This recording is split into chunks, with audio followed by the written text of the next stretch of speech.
Bueno, fíjate, ahora que lo dices, me acuerdo de una que fue muy divertida, que le hice estaba haciendo una vivienda a un cliente, amigo además, ¿no?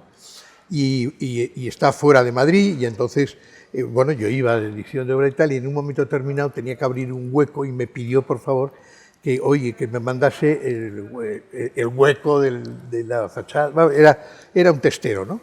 Y entonces, pues lo dibujé, lo acoté y tal, no sé qué, y se lo mandé. Tal. Y él cogió el plano y entonces hizo una fotocopia en el pueblo, en un pueblo de al lado. Y entonces yo creo que, no sé lo que pasó, pero debió hacer al revés o algo así. Y entonces, la inversa. Claro, con lo cual de pronto cuando me llama un día y me dice, oye, el hueco es bonito, pero no entiendo muy bien porque resulta que daba precisamente a una especie de muro de hormigón que estaba como a medio metro, una cosa así, ¿no?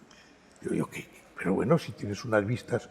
Bueno, total, que me voy para allá y efectivamente lo había fotocopiado, invertido, claro. Lo había planteado y dice, bueno, como lo ha hecho el arquitecto, digo, joder, pero tío, llámame y te digo tal. Digo, no, como vi que estaba ahí, pues yo... Pero lo más divertido de todo es que además, como era un hueco y estaba muy cerca de un elemento de hormigón y es en el norte, pues ese muro empezó a coger verdín y subía un poco una enredadera, en fin, tenía una calidad. Bueno, no quiso quitarlo, porque es como si tuviese un tapies detrás, entonces se ha convertido en una especie de guiño de tapies, donde el fondo le da un valor al hueco impresionante.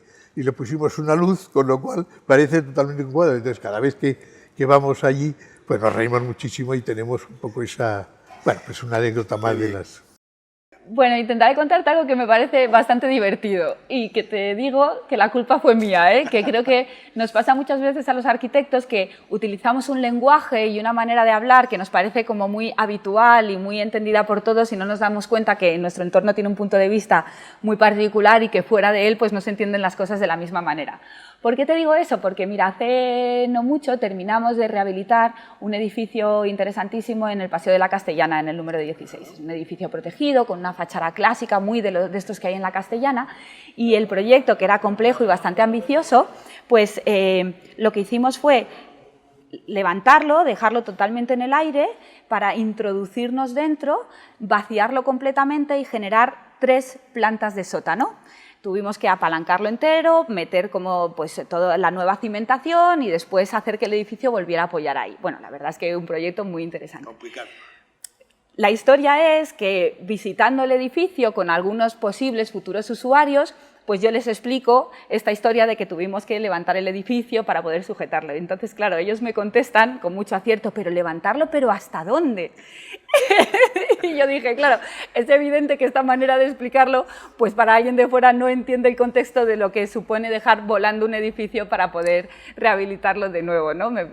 Nos hizo mucha gracia, lo recordamos con mucho cariño en Savis, la verdad, porque fue una anécdota muy divertida.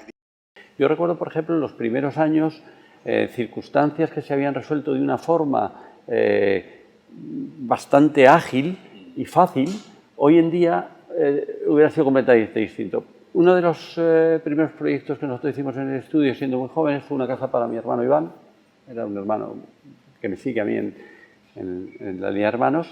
Y, bueno, era un proyecto de una casa atractiva, pero relativamente sencilla, con un constructor local. Tenía unas vistas maravillosas hacia la sierra y una pendiente convergente con las vistas. Entonces entrabas por un nivel más alto y el nivel del programa se desarrollaba en el nivel más bajo.